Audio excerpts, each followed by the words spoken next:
მოგესალმებით.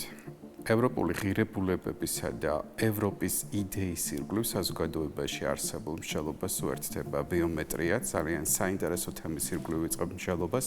საინტერესო სტუმართან ერთად დღეს ბიომეტრიის სტუმარი გახლავთ ქალბატონი თეა ჭანტურიშვილი. მოგესალმებით. მოგესალმებით გიორგი. მადლობა მოწვევისთვის. მეორე ჯერ დიდი პატივია ვიყო თქვენ გადაცემაში, მით უმეტეს რომ ძალიან კარგი გამოხმაურება მოყვა პირველ გადაცემას აკადემიურ წრეებში, რომელსაც მე ასე დიდ პატივს ვცემ. ძალიან დიდი მადლობა შეფასებისთვის, უღმესი მადლობა მობრძანებისთვის. ქალბატონი თეა, განათლება და კულტურა ეს არის მიმართულება, რომელიც ყველაზე ნათლად აირეკლავს ცვლილებებს და ყველაზე მკაფიოა ჰორიზონტზე მიმდინარე პროცესების ანარეკლი ამ მიმართულებაში.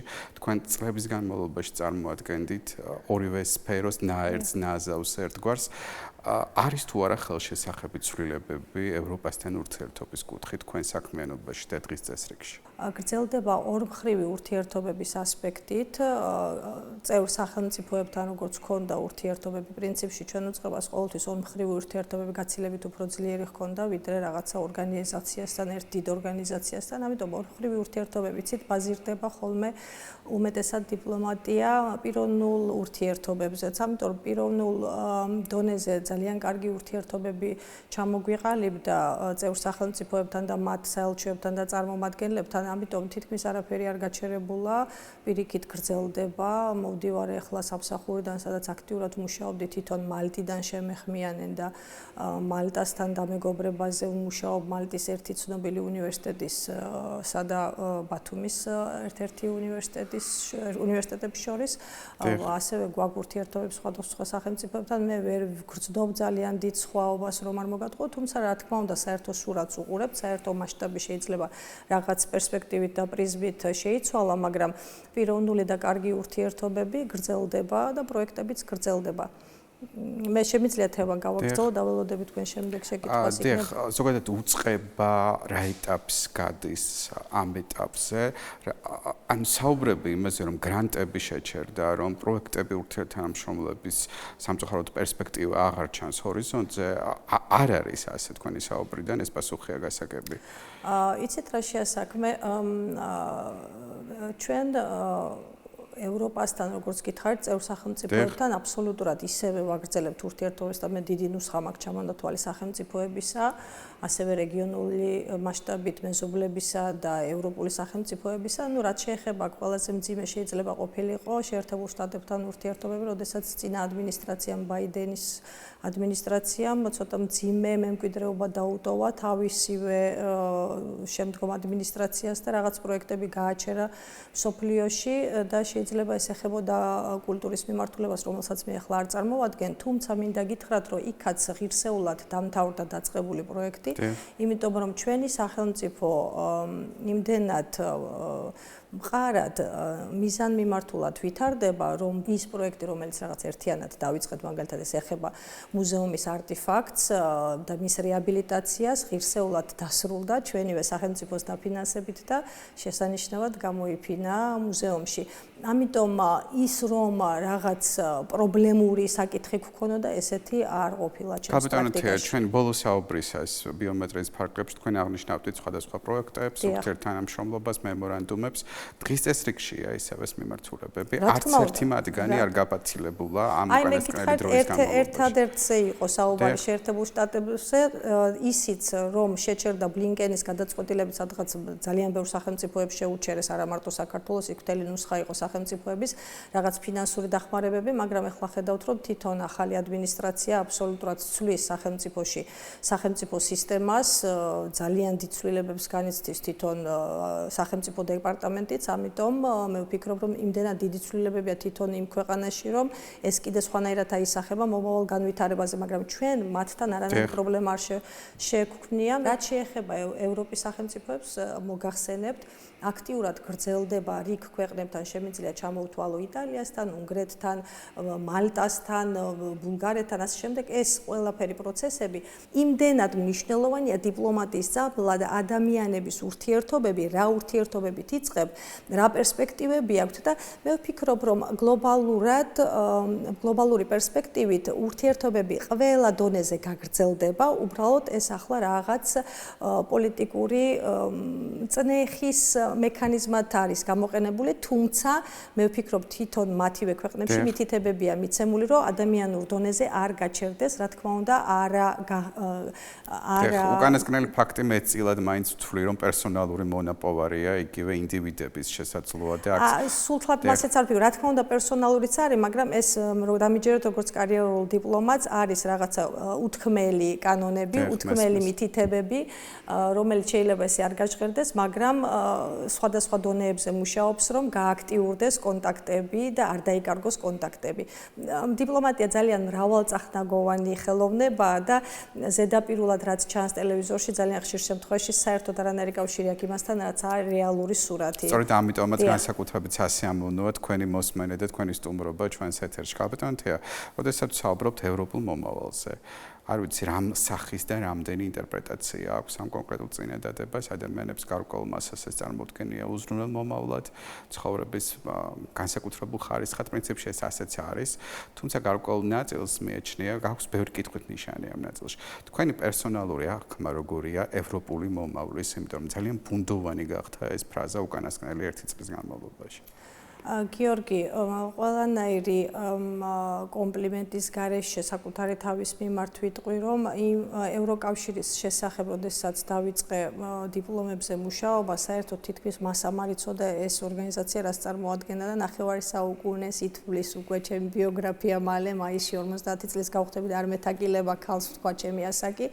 ეს მაძლევს იმის უფლებას და იმის გაბედულობას რაღაც საკითხებზე ვილაპარაკო უფრო თამამად, იმიტომ რომ მე თვითონ ვარ მე მატიანე იმის გარდა რომ მე ვეცნობი ძალიან დიდი რაოდენობის ინფორმაციას სხვადასხვა ქვეყნების ანალიტიკურ ცენტრების ინფორმაციას ვკითხულობ პერმანენტულად უყურებ წამყვან საინფორმაციო საშუალებებს 3 ენაზე 4 ენაზე შემიძლია თამამად ექსპერტობაც კი დავიბრალო თუმცა ამას არ ვკადრულობ ხშირ შემთხვევაში მაგრამ შეხედეთ 1999 წელს როდესაც მე პირველი სადიპლომო ნამუშევარი გავაკეთე საქართველოს ინტეგრაცია ევროკავშირში ძალიან სკეპტიკურიათ იყო იგივე ჩემი პროფესორები დიპლომატიურ აკადემიაში ამ საკითხისადმი განწყობილები და ეხლა ვიხსენებ ჩემს საუბრებს 10 უკვე გარდაცვლილ ბუმბერაზებთან ქართული პოლიტოლოგიური მეცნიერების ბევრი იყო და არ ჩამოვთვლი ეხლა კონკრეტულად მათ მაგრამ ძალიან გაცხარებული დებატები გქონდა და მე ვიყავ ისეთივე ახალგაზრდა როგორც დღევანდელი ჩვენი ახალგაზრდობა გულანთებული რომელსაც რაღაც ის იდეალის სწამს აბსოლუტურად უმანკოთ მახსენდება ჩემი თავი მაგრამ დრო მოიტანა ის რომ აი იმ ხრცოვანი ადამიანების სიტყვები 100%-ით ასრულდა ძალიან ბევრ შემთხვევაში. მეორეჯერ იგივე თემა, რომელიც გავაგრძელე 2004 წელს იტალიის სახელმწიფო უნივერსიტეტში იგივე თემაზე გავაკეთე სამაგისტრო ნაშრომი. აბსოლუტურად ძალიან მყარად ვიყავი დარწმუნებული, რომ ეს ერთადერთი და განუმეორებელი გზა არის საქართველოსთვის.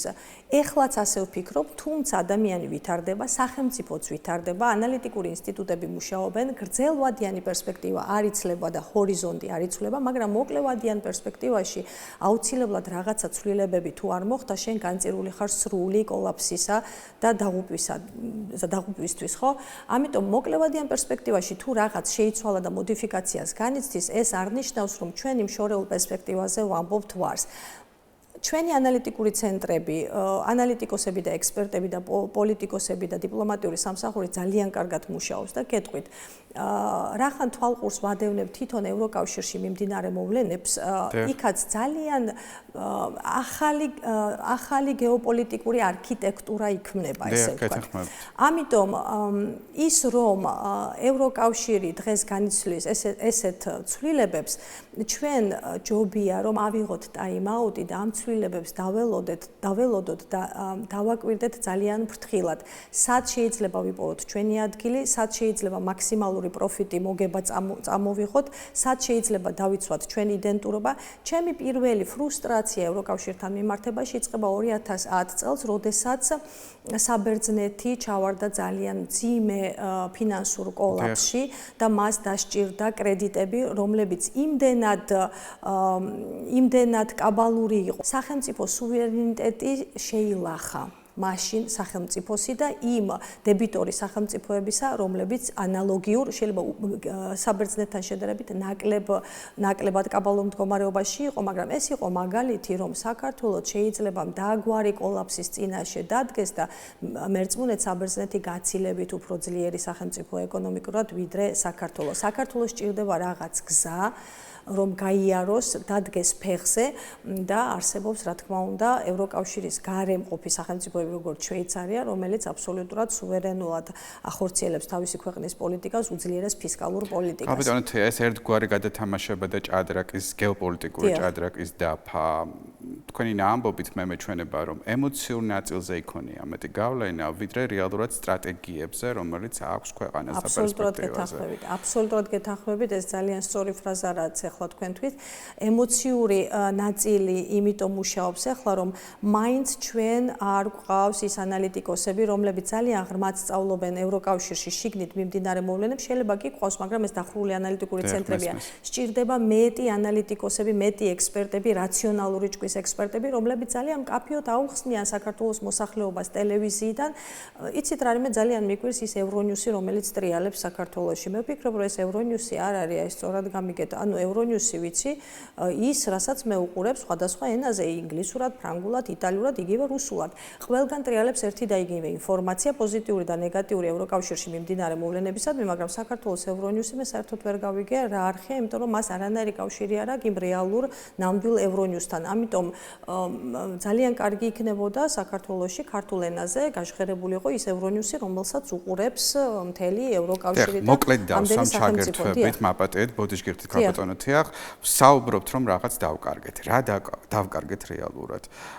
ევროპასთან კავშირში, როდესაც ჩვენ დღეს ძალიან თამამად ვამბობთ, რომ უდიდესი პერსპექტივა, იმედი, მომავალი ნათელი გზა დაიკარგა. იყო ოდესმე საქართველოს იმაზე მეტად მჭიდრო კავშირში ულღირებულებებთან ვიდრე დღეს, ან როდესაც დანაკარგზეა საუბარი, რა გქონდა რეალურად? ევროკავშირთან საქართველოს ურთიერთობებს უკვე 30 წლიანი ისტორია აქვს, ესე ვთქვათ, ჯერ კიდევ იწყება ეს შევარდნაძის მთავრობიდან და მაშინ ძალიან დიდი ნაბიჯები გადაიდგა და მე ყველაზე ახლოს ევროკავშირთან ამ ხელისუფლების დროს ასოცირების ხელშეკრულება და ვიზა ლიბერალიზაციის ხელშეკრულებას, როდესაც მოეწერა ხელი, ეს იყო ყველაზე ახლო პერსპექტივა მისვლა, დიახ, კარებთან მისვლა და ჩვენ დღესაც იქ ვართ, სადაც ვიყავით. ამ თვალსაზრისით სპეკულაციებს აქვს ადგილი, მაგრამ რეალურად არაფერი არ შეიცვალა.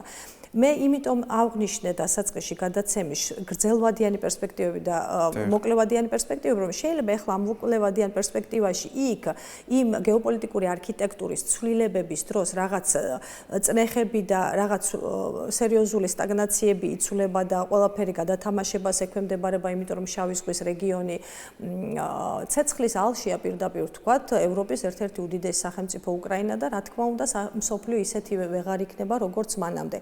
ამიტომ მოცდის რეჟიმი ძალიან ხშირად არის ძალიან ჭკვიანური პოზიცია. მე არ ვთვლი, რომ ჩვენ დავცილდით ან მენტალურად, ან ეკონომიკურად. იცით რა არის? მოდი დაუბრუნდეთ ევროკავშირი რომ გავიგოთ, ჩვენ ძალიან კარგად უნდა ვიცოდეთ რაზეა დაფუძნებული ევროკავშირი. უკვე სკოლის მოსწავლეებმაც კი იციან ეს, რომ ევროკავშირი უპირველეს ყოვლისა ეკონომიკური კავშირი იყო, ხო? 1957 წელს რომის ხელშეკრულება, ქვანახშირის და რკინის ორგანიზაცია, როდესაც შეიქმნა, ასევე შეიქმნა ბირთვული ორგანიზაცია ევროკავშირის და შემდეგ უკვე მაასტრიხის ხელშეკრულება 1992 წლის 7 თებერვალს, როდესაც მოეწერა ხელი, უკვე 12-მა სახელმწიფომ მოაწერა ხელი. მისი ბაზისი და საფუძველი იყო სამი პოსტულატი ამ ეკონომიკური თანამეგობრობისა, ევროპის ეკონომიკური თანამეგობრობა და ის ორი ორგანიზაცია, რაც ჩამოუთვალეთ. ეკონომიკური კუთხით ჩვენ გვაქვს აბსოლუტურად იმაზე დიდი წინსვლა ევროკავშირთან ურთიერთობების ვიდრე მანამდე, იმიტომ რომ დააკვირდით ჩვენი უმაღლესი პირების ვიზიტებს აღმოსავლეთის ქვეყნებში, აზიის ქვეყნებში. მთელი 21 საუკუნის რესურსები განლაგებულია აღმოსავლეთში. აღმოსავლეთიდან ევროპის მიმართულებით გზა შუა კორიდორი გადის საქართველოზე. მე ვხედავ ძალიან პრაგმატულ, ძალიან ჭკვიანურ ეკონომიკურ გათვლას და სწორედ ამიტომაც არის, რომ იგივე ჩემი უწყება ყოველ წელიწადს აქ ბიუჯეტის მატება განათლების დარგში, ხო? ელემენტარულ მაგალითს მოგიყვან სოციალურად დაუცველი სტუდენტებისთვის დახმარება 8 წლის წინ, როდესაც მე მოვედი ამ უწყებაში, იყო 100.000 ლარი და დღეს 100.000 ლარი დიახ და დღეს არის 1.300.000 ლარი. თქვენ ხვდებით 8 წლის მანძილზე რამხელა წინსვლა ამ ერთ პროგრამას და ესეთი პროგრამები გაგვაჩნია ასობით. ყველაფერი მაგალითებით არის რეალურად, ხო? მესმის თქვენ ახსენეთ ინფორმაციის ნაკადის უზუსტობა ევრონიუსის ჭრილში და ზოგადად იმ საინფორმაციო პოლიტიკის ჭრილში, რომელიც ქვეყანაში გვაქვს, გარკვეულწილად ბუნებრივია ვღებულობთ ამ შენიშვნას და არის უდიდესი ლოგიკის მარცვალი ამ გამოთქმაში, თუმცა ყველა ტიპის ინფორმაციის აღქმას უკავშირებთ იგივე სოციალურ პრობლემატიკას. ამავე სტუდიაში განვიხილავთ, რომ უდიდესი ბრალეულობა არის განათლების, შემეცნების და კულტურის დეფიციტში. თქვენ წარმოადგენთ ამ მიმართულებას, მიუხედავად არაერთი რეფორმისა, მცდელობებისა და სწორედ იმ პროგრესისა, რომელზეც ახლა საუბრობდით, ეს რგოლი არის ერთ-ერთი ყველაზე სუსტი ქვეყანაში, რაც შესაძლოა 100-თა სხვადასხვა უბრის და აი ამდენად სწორედ მინდა გამოვთქვა ჩემი აზრი, ალბათ ინფორმაციის სიზუსტე არის ერთადერთი გარანტია იმისა, რომ манипуляციის ნაკლები საშუალება იყოს აუდიტორიაზე. ჩვენ სამწუხაროდ საპირისპირო ფაქტიც გვაქვს არაერთი. რას უკავშირებთ თქვენ დაბალ ხარისხს შემეცნებისა და განათლების მიუხედავად იმ ამოცანებისა, რომელიც გადაჭერით ამ წლების განმავლობაში? სკოლები განათლების კუთხით საბჭოთა კავშირის დანგრევის შემდეგ წარმოიქმნა ძალიან დიდი ვაკუუმი სამოქალაქო ომების თუ შიდა თუ გარე ომების გამო სახელმწიფოები ფიზიკური გადარჩენის პირას იდგნენ მათივე მოსახლეობით, ხო? ანუ ჩვენ რეალურად შევინარჩუნეთ სტაბილურობა ეს ბოლო წლები, ვდგებით ფეხზე და ამ წუთში თუ ხელშესახები არა ის, რასაც თქვენ მეკითხებით, აუცილებლად ძალიან მალე და უკვე მე ვხედავ. ამ 2 წელიწადში გამოიკვეთა ძალიან კაფიოდ წარმატებები საგანმანათლებლო კუთხით. იგივე ჩვენი მოსწავლეები საერთაშორისო ოლიმპიადებზე არ არიან უკანასკნელ ადგილას, არამედ შედიან პირველ ათეულში. NASA-ს სკოლებს საზღვარგარეთ მიყავთ STEM-ის კუთხით ჩვენი მოსწავლეები. მე თვითონ იცით, რომ ვასწავლი იტალიურ ენას და ძალიან ბევრი მოსწავლე ემზადება მილანის ტექნოლოგიური უნივერსიტეტში ჩასაბარებლად არქიტექტურის, დიზაინის და სხვა ფაკულტეტებზე, რომელიც ევროპაში არის ტოპ სასწავლებელი და უკვე ძალიან ბევრი სტუდენტი ამთავრებს ამ მილანის სასწავლებელს და აგერ ახლა აბიტურიენტმა ჩემმა გოგონამ ერთ-ერთმა მოსწავლემ უკვე მიიღო ძალიან კარგი დაფინანსება მილანში ასევე public administration-ზე. ანუ მე ვხედავ უკვე სტუდენტებს, რომლებიც თავისი დაფინანსებით მოიპოვებენ ლოკალურად ბათუმში განათლებული ადამიანები, ბათუმში მიღებული ცოდნით მიდიან დასავლეთში. ეგ სხვა საკითხია, რამდენად დაბრუნდება ეს ხალხი უგან. ეს იქნება პრობლემა, რომ twinების გადინება, twinების გადინების პრობლემა ხდება და ანუ სახელმწიფომ უნდა იმდენად შექმნას სამუშაო ადგილები, რამდენადაც ისინი უნდა დაბრუნდნენ უგან. სამინისტროს სწავლა საზღვარგარეთზე ჩვენ ვისაუბრეთ, ეს პროგრამა ავალდებულებს ჩვენი დაფინანსების შემდეგ რომ დაბრუნდეს ადამიანი და აუცილებლად 3 წელი მაინც ლოკალურად იმუშაოს თავის სამშობლოში. აქ ალბათ მკვეთრად გადასახედია სახელმწიფო პოლიტიკა, გარდა საშტატო ერთეულობისა უნდა გადაიხედოს სახელმწიფო პოლიტიკა. ქალბატონი თეა, ფუნდამენტი რა არის, რასაც დგას ევროპული ღირებულებები? იმდენად ხშირად ვიყენებთ აი ამ სიტყვას, არ ვიცი რამდენად გააზრებული გვაქვს ის შინე არსი, რომელიც დგას მის უკან. რა თქმა უნდა, ყველა ჩვენთაგანს ეს გააზრებული ჰქონდა, თუმცა იმ ეკონომიკურ კავშირს, რომელსაც დღეს რაღაც სერიოზული პრობლემები აქვს შიგნით და საუბარია, იგივე, იცით რა იტალიის ტელევიზიას უყურებ მე დღე და ღამე, იცით და ვეცნობი ძალიან აქტიურად, იმიტომ რომ მაქვს კავშირი ამ სახელმწიფოსთან და მათ ნიუსებსაც. 800 მილიარდი ევროთი შეიარაღება დაანონსდა ევროკავშირის, ხომ? რომ შეიქმნას რეალურად გაერთიანებული შეიარაღებული ძალები, არ დავაკონკრეტებ რისთვის, ყველამ ვიცით რისთვის და ერთადერთი კი არა ორი სახელმწიფო მაგალითად, რომელიც ძალიან დიდ წინააღმდეგობას უწევს ამას, ეს არის იტალია და უნგრეთი. და მათი მინისტრები გამოდიან ტელევიზიით და ამბობენ, რომ არ ჯობია ეს ფული განათლებაზე გაუშვათ. ეს არის კოლოსალური თანხები, 800 მილიარდი. 160 მილიარდი დებიტი უნდა იყოს სახელმწიფომ, რომელიც თავისი შვილიშვილების და შვილთაშვილების გადასახდელია. მე მინდა ვცდილობ, რომ თქვენ ძალიან ფართოდ დაგანახოთ სურათი, არ ვიცი რამდენად გამომდის. ევროპის მიმზიდველობაც ხომ ეს იყო, რომ ის ყოველთვის ღიად აცხადებდა მეორე მსოფლიო ომის შემდეგ ამ გაერთიანების იდეაც ის იყო, რომ არა ომს, არა შეიარაღებას, არა კაცკას. მე ძალიან მიხარია, რომ ჩვენ მივედით, აი რასაც მე ვცდილობთ, რომ თქვენ ახსნა არ გჭირდებათ, მაგრამ შეიძლება საზოგადოებას აუხსნა, თქვენ ძალიან კარგად მიხვედით ლოგიკურად და მადლობელი ვარ, იმიტომ რომ ჩვენთვის ეს გაერთიანება სწორედ საინტერესო იყო, იმიტომ რომ ყველაზე დიდხნიანი მშვიდობის გაერთიანება იყო, რომელმაც მაქსიმალური ეკონომიკური პროფიტი მოუტანა თავის მოსახლეობას. ეხლა ესეც კი დგება რაღაც ეჭვის ქვეშ.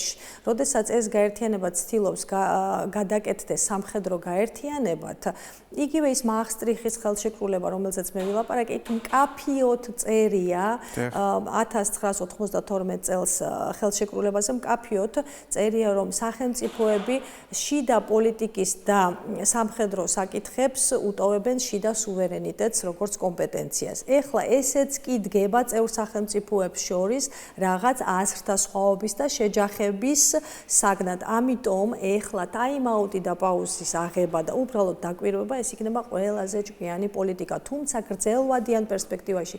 იცით რა, როდესაც ჩვენ ვსაუბრობთ გიორგი ევროპაზე და ევროპელობაზე, იცით რა არის, საერთოდ საკითხავია ცივილიზაციის კერა, მინოსური კულტურა, საიდანაც იწყება მთელი ევროპული კულტურა, აი კრეტას დედოფალი იყო კოლხი ქალი პასიფაე, ხო? ანუ აიეტის და ჰელიოსის შვილი. მთელი დასავლური კულტურა, ევროპული კულტურა მოდის მინოსური კულტურიდან, კრეტადან. ამიტომ, როდესაც მე იტალიაში უნივერსიტეტში გავაჟღერე ეს, თქვენ ვერ წარმოიდგენთ თვალები სტუდენტებს, აი დაუმგვალდათ და დაიწყეს ეგრევე დაგუგლვა და მახსოვს, რომ სინიორა მაესტრა, მეორე და სტუდენტი იტალიურ ვიკიპედიაშიც კი მე არ ვიცოდი სტუდენტმა მიჩვენა ამ ჩემს რეპლიკაზე იქვე ეს ტექნოლოგიები რა თქმა უნდა მეორე მხრივ ძალიან კარგია რომ იქვე გადამოწმების საშუალებას იძლევა და მითხრა და ეწერა პასიფაე პარლავა პასიფაე ლაპარაკობდა ქართველურ ენაზე. თქვენ წარმოგიდგენიათ, ანუ ჩვენ არავისთვის არაფერი სახვეწარი არ აგვაქვს. ჩვენ თვითონ ვართ ევროპული კულტურის ბურჯი, სათავეები, იასონიდან იწყება ევროპული კულტურა და პირველი თხრობა მსოფლიოში. ასე რომ მე ვფიქრობ, ჩვენ გვაქვს იმის პრივილეგია, იმის უფლება და ძალა, ისე ცუდ მდგომარეობაში არ ვიყოთ, რომ ვერ დავაფინანსოთ ან განათლება, ან კულტურა, ან ჯანდაცვა, უბრალოდ ეხლა ძალიან დიდი სიმშვიდე, სიფრთხილე და დაკვირვება გვმართებს იქ მიმდინარე მოვლენებისადმი, რაც ხდება. თუმცა მსგავსი ემოციური რყევები და პოლიტიკური ყავები აისახება ყველაზე მეტად მაჯისცემაზე იმ სფეროსზე, რომელსაც წარმოადგენს კულტურა და მის ნაერთებზე ბუნებრივია. რამდენად დაცლილია დღეს ამ ფონზე ჩვენი კულტურა სულიერებისგან, რამდენად ასახულია ეს პროცესები, რომელიც სარკმელს მიღმა მიმდინარეობს. პროგრესი შეჩერდა ჩვენი კულტურული ევოლუციის. გიორგი, საბჭოთა კავშირის დროსაც კი, როდესაც ძალიან დიდი წნეხი იყო და ტოტალიტარული რეჟიმი იყო, მაინც ხერხდებოდა გარღვევები. ხერხდებოდა კი არა, მაშინ შეიქმნა ყველაზე მნიშვნელოვანი კულტურული ნიმუშები, ძეგლები, უკვდავი კინოში, არ ვიცი, თეატრში, განსაკუთრებით. მაგრამ კინოშიც ახლა საოცარი გარღვევა ქონდა ქართულ კულტურას, ხო? ესეთი გარღვევა დღემდე არ აქვს, მინდა გითხრათ და მე არ ვფიქრობ, რომ კულტურა იმდენად განყენებული ასპექტიც არის. პრინციპში ახლა მე ავლაპარაკობ როგორც კულტურის სამინისტროს წარმომადგენელი, იმიტომ არ მე ვლაპარაკობ უბრალოდ როგორც მოქალაქე გცემთ პასუხს.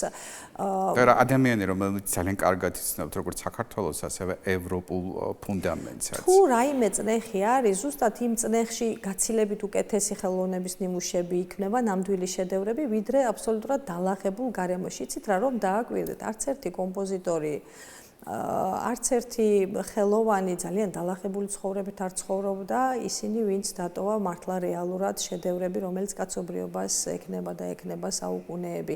ეს არ ნიშნავს იმას, რომ მათ უნდა უჭირდეთ. არა, მაგრამ შემოქმედებითი ასპარეზისთვის და მუზისთვის საზღვრები არ არსებობს, თუ ადამიანი ნიჭიერია იდეაში და თუ მართლა რაღაც საშინელ წნეხს და რეპრესიებს არ განიცდის და ხალბატონო თეა, როგორი საქართველო გსურთ ხვალ? როგორი საქართველოს სურთ? თქვენ როგორი? მე როგორი მსურს? როგორი წარმოგიდგენიათ? პირველ რიგში მშვიდობიანი სახელმწიფო, სადაც ყველა ადამიანისთვის თანაბარი განვითარების საშუალება იქნება თავისი შესაძლებლობის და ინტელექტის მიხედვით. ეს სურათი რადიკალურად განსხვავდება იმისგან, რაც დღეს გვაქვს.